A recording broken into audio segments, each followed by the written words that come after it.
Bonjour chers amis, je suis heureux de vous retrouver. Vous savez qu'on est samedi et samedi dans l'Église catholique, c'est un jour qui est plus particulièrement dédié à la Vierge Marie. L'Église le samedi médite Marie qui, le samedi saint, attend dans la foi la résurrection de son fils Jésus. Et donc depuis, le samedi est un jour où plus particulièrement les catholiques ont une vénération pour la Vierge Marie.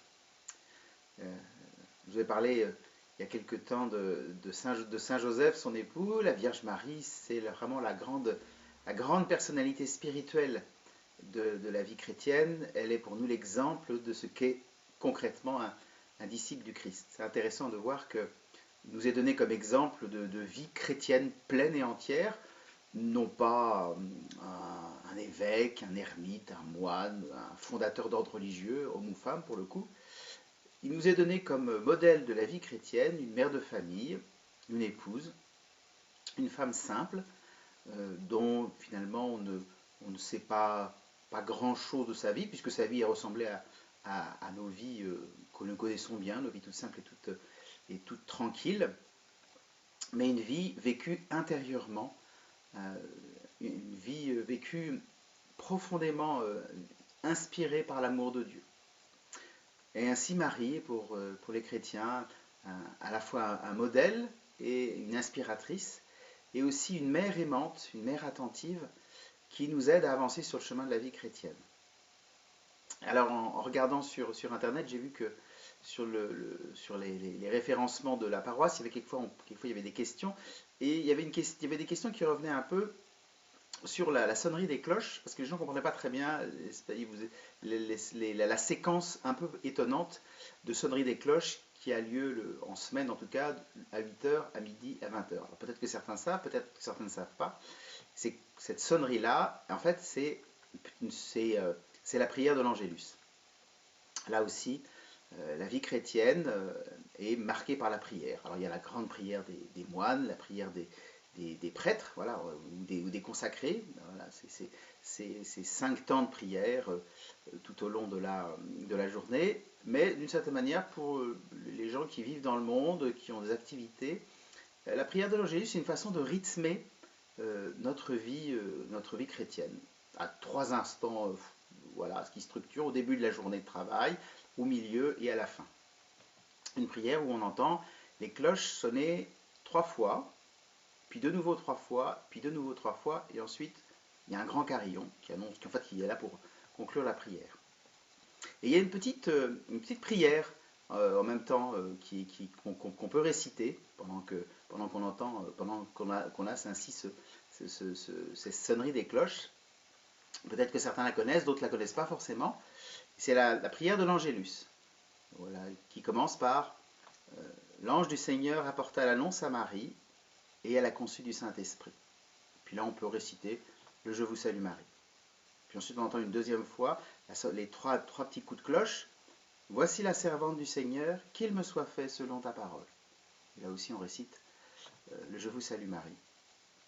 Enfin, la troisième fois où on entend à la fois sonner trois fois. Et le Verbe s'est fait chair et il a habité parmi nous. Et là, on reprend le Je vous salue Marie. Et puis ensuite, il y a une conclusion, au moment où il y a la volée de cloche. Priez pour nous, Sainte Mère de Dieu, afin que nous soyons rendus dignes des promesses de notre Seigneur Jésus-Christ. Et puis, une prière.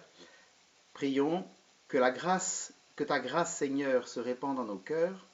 Par le message de l'ange, tu nous as fait connaître l'incarnation de ton Fils bien-aimé. Conduis-nous par sa passion et par sa croix jusqu'à la gloire de la résurrection par le Christ notre Seigneur. Amen. Vous voyez, c'est très simple. Le texte se retrouve très facilement sur Internet, ou sur des petites cartes qu'on a reçues. Et c'est une façon pour nous de prier, et surtout comme c'est rythmé par les cloches de notre Église, c'est une façon d'être en communion les uns avec les autres. Moi j'ai la chance d'habiter juste à côté de l'église, et donc j'entends assez facilement les cloches, et donc dès que je les entends, j'essaie d'arrêter ce que je fais pour pouvoir prier l'Angélus, et ainsi porter les paroissiens. Je vous encourage, puisque on est un peu confinés, voilà, d'être attentif à, ce chant des cloches qui nous appelle à entrer dans la prière, qui nous invite à découvrir que dans notre maison, nous pouvons accueillir la présence de Dieu et l'accueillir au travers de celle qui, la première, a accueilli la présence de Dieu dans sa vie, qui est la Vierge Marie. Voilà, je vous confie tous à la prière de la bienheureuse Vierge Marie. Elle nous accompagne pendant ce temps de carême, pendant cette espèce de samedi saint prolongé que nous sommes en train de vivre. Vous savez, le samedi saint, il n'y a rien qui se passe, on ne célèbre pas de messe, on attend le jour de Pâques. C'est un peu ça qui nous arrive. Nous attendons, voilà, que finalement nous puissions enfin nous réunir et prier ensemble. Et Marie, elle nous accompagne pendant cette période-là, et c'est une bonne idée de la garder au cœur. Je vais terminer en donnant un tout petit message, cette fois spécialement pour les enfants du caté. Les enfants du caté qui se réunissent d'habitude le mercredi matin et le samedi matin, et qui ne peuvent pas depuis quelque temps. Et voilà, vous les enfants, vous savez qu'on prend le temps de prier à la fin de chaque séance du caté, et c'est un beau moment de prière. Et je vous encourage, vous aussi, à prendre un petit moment de prière, le mercredi ou le samedi, voilà, de prendre un petit moment pour prier les uns pour les autres. Découvrir que dans la situation un peu particulière où vous êtes, peut-être que vous êtes un peu inquiet de ce qui se passe, vous savez pas trop, vous comprenez pas trop ce qui se passe dans ce monde d'adultes un peu bizarre, où tout d'un coup il y a des choses qui changent.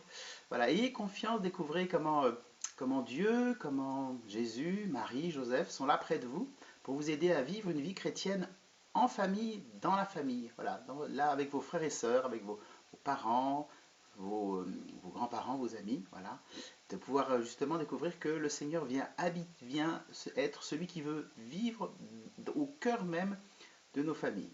Voilà, je vous confie tous à l'intercession de la bienheureuse Vierge Marie, et à bientôt.